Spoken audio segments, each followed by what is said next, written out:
Olá, me chamo Marcele Pérez Almeida, sou aluna do curso de Administração da Universidade Federal Rural do Rio de Janeiro e estou aqui para apresentar o meu trabalho de conclusão de curso, que tem por tema quais os tipos de comportamento mais encontrados na liderança feminina em empresas de pequeno e médio porte na Baixada Fluminense. A orientadora deste trabalho foi a professora doutora Márcia Cova. Esse trabalho segue a linha Cultura, Consumo e Identidade aqui no Semente e foi feito e apresentado no ano de 2020.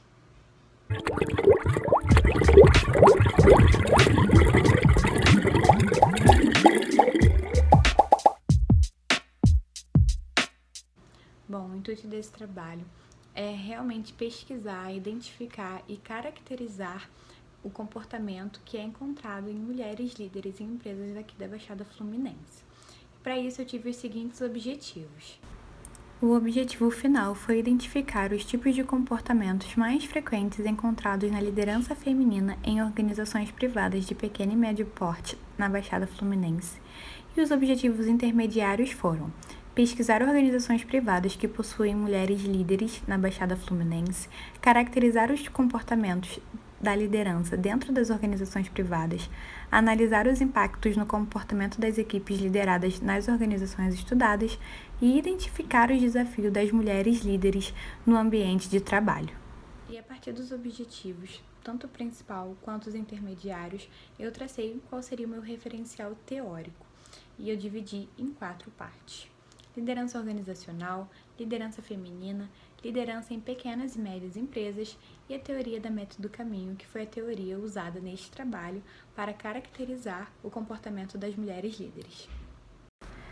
E apresentando a metodologia, essa pesquisa foi qualitativa, descritiva e explicativa quanto aos fins, pesquisa de campo bibliográfica e telematizada quanto aos meios, e ela foi feita através de uma entrevista onde haviam perguntas e alguns tópicos.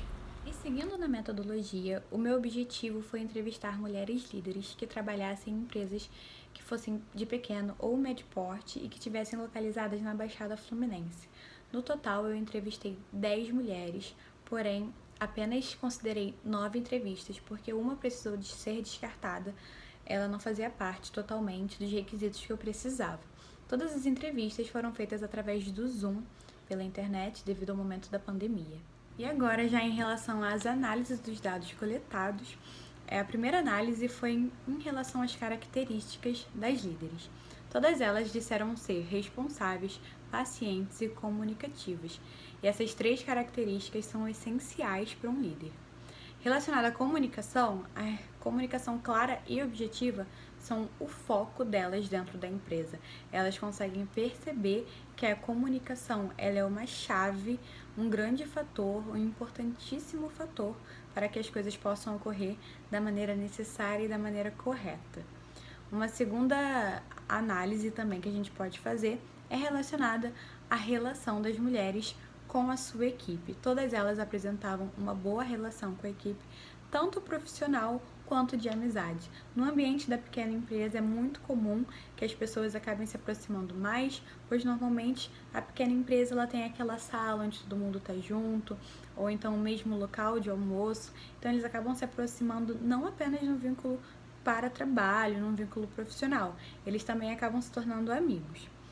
E aí, partindo para a parte da influência e do respeito, todas as mulheres, todas as entrevistadas falaram que elas se sentem sim como influência na vida dos seus liderados, porém, em relação ao respeito, elas falaram que o respeito é apresentado de forma parcial, tanto de alguns colaboradores e até mesmo de alguns clientes e pessoas externas que elas tenham que lidar no dia a dia do trabalho. E partindo agora para as dificuldades que as mulheres disseram encontrar no dia a dia do trabalho, irei começar pelo desrespeito.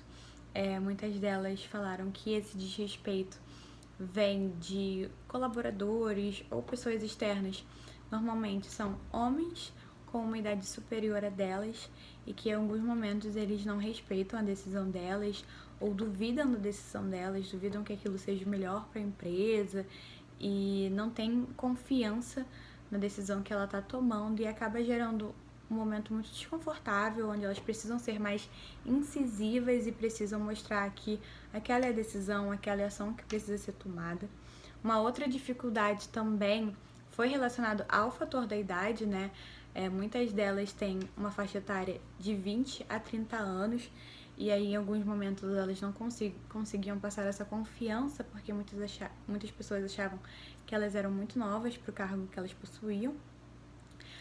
A questão também de lidar com as diferenças de cada liderado é uma questão que todas elas falaram, porque cada pessoa tem o seu jeito, cada pessoa age, pensa de uma maneira diferente. Então elas precisam saber lidar com isso, lidar com a diferença de cada um, para poder saber qual é a melhor maneira de agir, qual é a melhor maneira de se comunicar. Agora, falando um pouquinho sobre os dados, sobre as pequenas e médias empresas de onde as entrevistadas trabalham.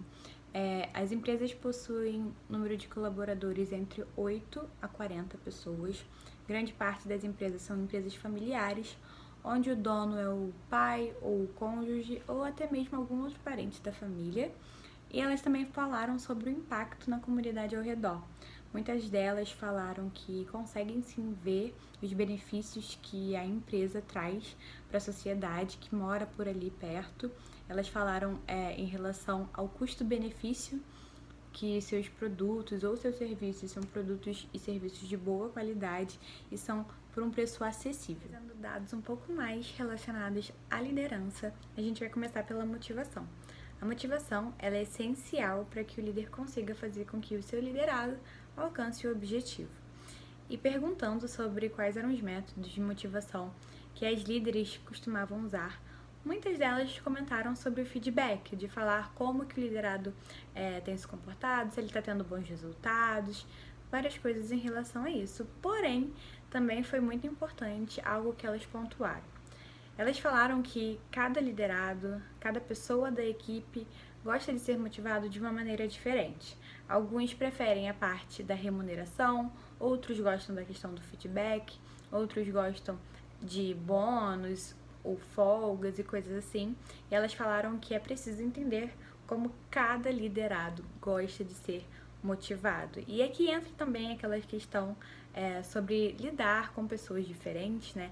Que eu já comentei aqui, que é uma certa dificuldade que elas têm, porém, elas falaram que isso é algo que elas trabalham para conhecer cada vez mais a sua equipe e conseguir fazer com que eles fiquem felizes no seu ambiente de trabalho e consigam alcançar as metas. E na administração, a gente tem um conceito de falar que existe o líder voltado para as tarefas e o líder voltado para as necessidades dos funcionários. Eu fiz essa pergunta para elas e as respostas foram bem divididas.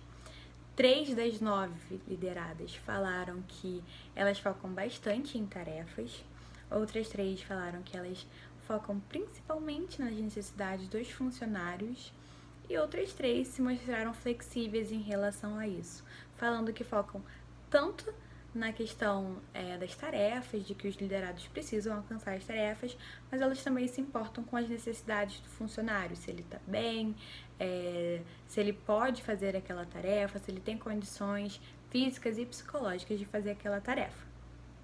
E sobre os comportamentos baseados na teoria da meta do caminho, todas as líderes afirmaram se identificar com o conceito desta teoria, que diz que elas ajudam suas equipes a alcançar suas metas, mostrando o caminho, a direção e dando o suporte necessário. Essa teoria tem 4 tipos de líderes, e as líderes entrevistadas demonstraram ser flexíveis relacionado a esses comportamentos, mostrando assumir mais de um dependendo da situação em que elas se encontravam. E algumas considerações finais do trabalho é de que todos os objetivos estipulados foram alcançados e ideias para pesquisas futuras é estudar o impacto que a idade pode ter na vida dos líderes e também as relações que ocorrem dentro das pequenas e médias empresas, além de pesquisar mais sobre as características da liderança feminina. E a relevância desse trabalho é de que cada vez mais as mulheres têm alcançado grandes posições dentro das organizações. E é muito importante que a gente possa entender quais são os comportamentos e características que elas vêm apresentando ao longo do tempo. E essas foram algumas referências que eu usei durante o trabalho. Bom, eu espero que vocês tenham gostado da minha pesquisa. Se você gostou, não deixa de curtir aqui embaixo, compartilhar esse vídeo, se inscrever no canal da gente, porque a gente vai ter muito vídeo bacana durante a semana, várias pesquisas muito interessantes. Então, se eu fosse vocês, eu não iria perder. Tchau, tchau!